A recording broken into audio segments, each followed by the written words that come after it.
Moikka! Minä olen Soili. Tämä blogisarja on nimeltään Maanantai-kappaleet ja tässä me yritetään keksiä villalangoille käyttöä. Meillä on ollut nyt viime viikolla testissä kautta käsittelyssä tämmönen Nako-sukkalanka, josta me siis viime viikolla niin me tehtiin ihan tämmöiset tontunpunaiset villasukat. Ja joku asia siinä vyötteessä nyt ei täsmännyt, kun se sanoo siinä vyötteessä, että 4 puolikkaan ja 5 puikot tai 4 koukku. Ja siitä huolimatta tuli samanlaiset sukat kuin mitä ollaan esimerkiksi 7 veikkaa tehty 3 puolikkaan puikolla. Jotenka me otetaan nyt uudelleen tämä lanka kerää käsittelyyn. Ja me otetaan 4 puolikkaan puikot. Vai pitäisikö ottaa 3 puolikkaan puikot? Me voitaisiin ottaa 3 puolikkaan puikot ihan kiusallaan. Tai 4 tai 5. Tai me voitaisiin ottaa vain jotkut puikot. Me voitaisiin tempasta oikeasti tästä sarjasta nyt joku semmonen kiva väri, mikä olisi semmonen oikein osuva. Olisiko se punaiseen keltainen? Mikäköhän tämän puikon koko on. Häviää muuten tekstiä aika hyvin tästä puikosta, niin näkyvistä, niin täytyy oikein tihrustaa. On nimittäin niin hankala, ei varmaan teille edes näy siellä, mutta keltaisessa puikossa valkoinen teksti, niin ei tuota kovin lupaavia lopputuloksia. Ylipäätään sanon, noi on 5 nuo puikot, nämä on 4, nuo on ilmeisesti, noi on 3 ja nämä on 3 puolikkaa. Otetaan siniset puikot punaiseen lankaan ja käännetään tosta ihan jo tavaksi ja tottumukseksi tullut pipo ja katsotaan, että mihinkähän se oikeasti riittää tuo lanka. Näistä pipoista sitten sen verran, niin multa on jonkin verran kyselty, että myynkö minä näitä tuotteita, mitä me teen. Niin mä oon laittanut tori.fiihin, ihan jos hakukenttään kirjoitatte Maanantai-kappaleet, niin siellä on noita joitakin tuotteita, mitkä on mulla mahdollisesti yli jäänyt tai mille ei ole vielä toistaiseksi ainakaan käyttöä löytynyt. Ja sitä kautta voi sitten multa ostaa näitä juttuja, mutta aika moni näistä kuitenkin menee sitten käyttöön. Esimerkiksi täällä kotona, niin, niin kyllä käyttöä on monille näille tuotteille sitten ollut, mutta myyntiin totta kai niin laitan semmoisia, joille ei mitään käyttöä ole, kuten esimerkiksi kokoa 35 olevat villasukat, koska meillä ei yksinkertaisesti ole perheessä niin pieniä jalkoja, joten sellaisia tuotteita saa multa ostaa luonnollisesti sitten pois. Ekana otettiin valokuva tuosta vyötteestä, koska siis tämä vyötteen teksti, niin tää on niin onnettoman pientä tihrustusta, että mä en yksinkertaisesti saa selvää noista kirjaimista. Niin mä käytän kameraa hyödykseni, että mä nappaan kameralla kuvan siitä vyötteestä ja suurennan, jolloin mä pystyn näkemään paljon paremmin. Eli 4 puolikas 5 puikko, se sanoo, että 18 silmukkaa 25 kerrosta, niin se on 10 senttiä kertaa 10 senttiä. Ja siis isommalla puikolla se vastaisi samaa asiaa kuin 3 puolikkaan puikolla 7 veikkaa. Ja käteenhän tuo lanka tuntuu ihan täsmälleen samalta kuin mitä se nyt ylipäätään se 7 veikka tuntuu, joten kun me lähdetään tekemään 60 senttiä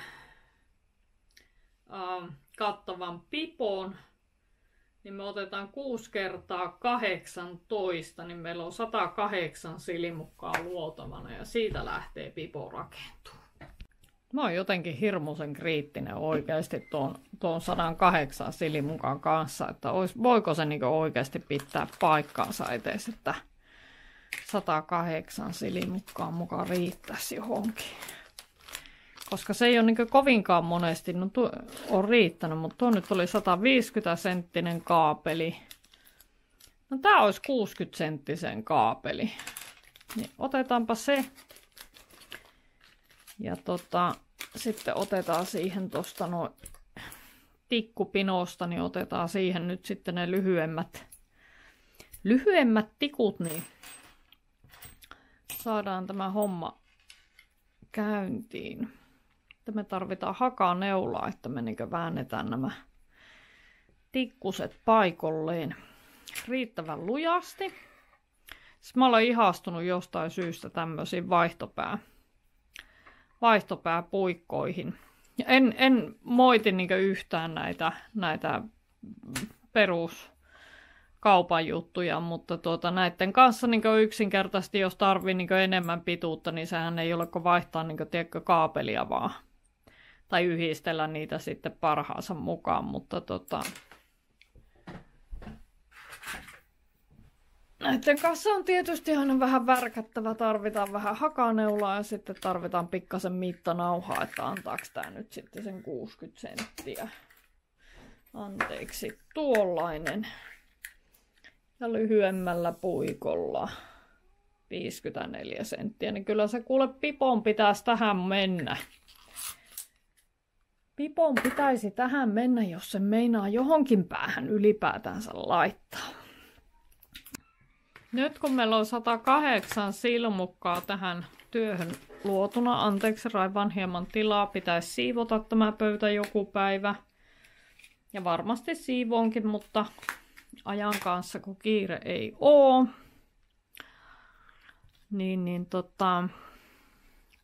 Laitetaan siihen merkki ja sitten tämmönen pro-tip-vinkki. Eli kun lähdetään tekemään tämmöistä pyöröä, niin neulomaan pyöröä, niin mä en lähdekään tätä ensimmäistä kerrosta neulomaan niin takaisinpäin, vaan me neulon sen niin samaan suuntaan kuin mistä aloitin näiden silmukoiden luomisen, jolloin tähän ensimmäisen liitäntäkohtaan ei jää silloin niin semmoista koloa, semmoista yhden kerroksen menevää koloa. Mutta näillä näppäimillä niin näyttää sitä 54 senttiä, kun tulee tälle systeemille nyt niin ympärysmittaa, ja tämä vielä joustaakin, niin tämä on ihan, saattaa ehkä mennä 60 senttiä, kun oikein niin venytellään. Sehän täytyy niin muistaa, että joustin ei ole vetää kasaan aina tätä pipoa, joten eipä mitään, ruvetaan tekemään. Yksi oikein, yksi nuri. Siis tämän langan kummallisuushan oli siinä, mikä meillä tuli tuossa villasukkaa tehdessä niin vastaan, että mä ihmettelin tämän niin langan elastisuutta, että tämä niin ihan selkeästi joustaa. Tämä voi olla ihan tosi supermielenkiintoinen, että mitenköhän hirviä iso tästä piposta sitten oikeasti tulee, kun on niin joustava lanka ja sitten vielä joustin neule. En tiedä, katsotaan, tuleeko tästä ennemmin sitten joku niin teepannun lämmitin tai joku semmonen. Mut aloitetaan nyt kuitenkin tästä ja mitähän se tahtoi sanoa, että niitä kerroksia piti olla, että tulee niin 10 senttimetriä. Niin sehän tahtoi antaa meille niin semmoista tietoa, kun että kerroksia pitäisi olla 25 ja ne on 10 senttiä. Ja me todettiin tossa, että se on 9 senttiä, niin ei mitään, ruvetaan tähtäämään kuule oikein nurinneuleella sitten niin 50 kerroksen ja katsotaan mikä tässä on lopputulos. Lisää langan laatuhaasteita. Keskeltä tuolta jostakin kerää, niin tuli tämmönen vaaleanpunainen pätkä, jossa on mustaa. En tiedä mitä lakkaa toi on, mutta musta tämmönen muutama silimukan pätkä. Mä nyt teen sillä lailla, että mä neulon sen tänne pipoon. Mä en jaksa lähteä purkamaan tätä, mutta tää tuntuu ihan kuin tää olisi jotakin Tää saattaa lähteä jopa vaikka pesussa pois, mutta et ihan kun tää olisi jotakin niin kehruöljyä tai jotain, mikä tänne on lipsahtanut mukaan. Mut jatketaan. Sitten ruvetaan tekemään pipon kavennuksia. Eli me ollaan nyt niin 70 kerrosta tehty tätä pipoa. Ja nyt meillä uhkaavasti lanka meinaa loppua, joten ruvetaan tekemään sitä kavennuksia. Ja me lähdetään tästä liikkeelle siten, että meillä oli 108 silmukkaa tässä ja 108 jaettuna 4 on 27. Niin otetaan aina 27 silmukkaa ja pistetään siihen tämmönen silmukkamerkki. Kas näin. Nyt meillä on täällä 4 silmukkamerkkiä ja kun me lähdetään kavennuksia tekemään, niin jokaisen tämmöisen puikollisen lopussa niin neulotaan 2 silmukkaa yhteen ja joka ikisellä kierroksella tästä eteenpäin. Eli siinä on nyt meillä paikka, mistä kavennetaan. Niin otetaan 2 silmukkaa yhteen ja neulotaan ne ikään kuin yhdeksi. Eli 2 silmukkaa yhteen ja neulotaan ne ikään kuin.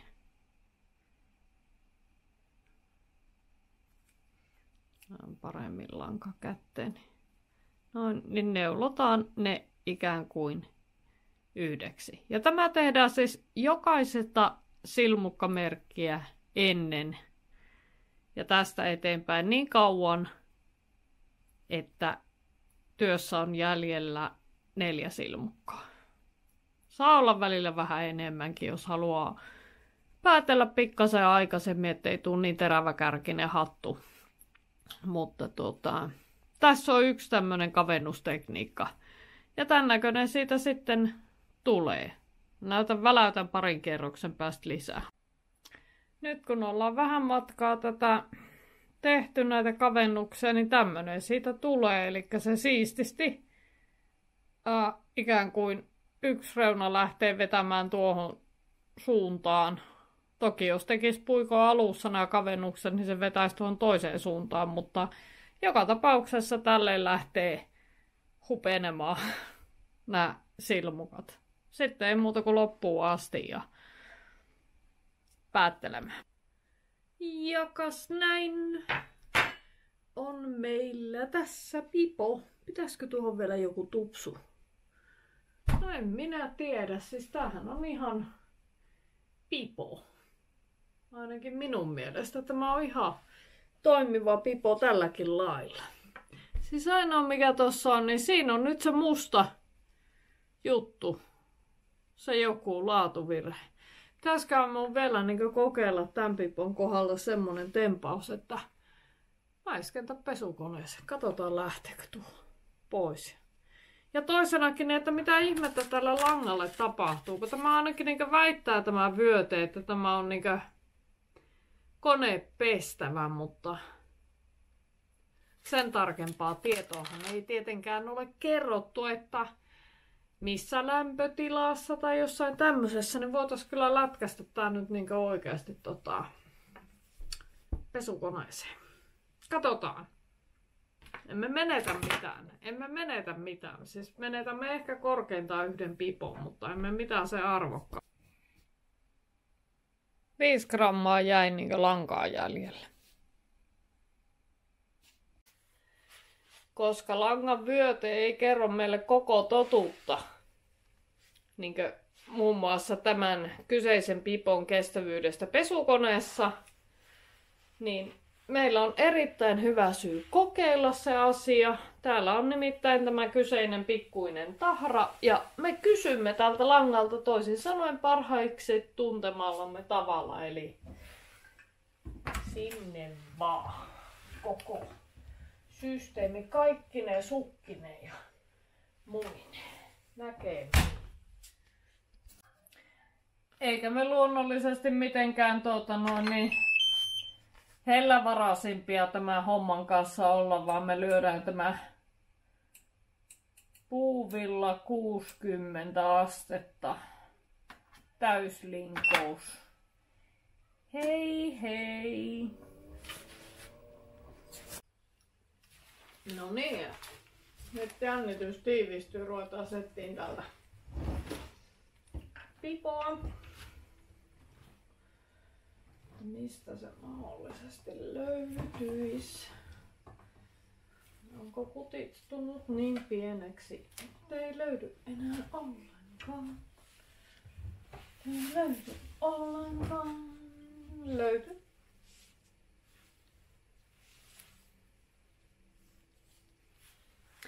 Ja tahra ei lähtenyt yhtään mihinkään. Se on siellä kuule. Edelleen. Mutta siis pipo meni pörröseksi. Mutta on edelleen ihan pipo. Laittaa se kuivumaan. Kas näin. Pipo on käynyt pesukoneessa. 60 pyöritettiin, niin kuin näkyy, niin tää meni vaan vähän pörrösemmäksi. Ei kutistunut. Mutta sitten tämä meidän arvoisa tahra ei lähtenyt yhtikäs mihinkään. Tästä voimme nyt päätellä, että ei tämä nyt ihan eilistä lankaa kuitenkaan tämä turkkilainen lanka ollut, mutta siis on tuo kyllä harmi toi tahra, mikä tuossa oli tuossa langassa lähtökohtaisesti. Ja myssystä tuli sitten tällainen pehmoinen, mukava. Kyllä saattaisin vaikka itsekin käyttää tätä. Mutta ei mitään. Se oli tämmönen turkkilainen lanka. Ensi viikkoon jälleen kerran. Moikka!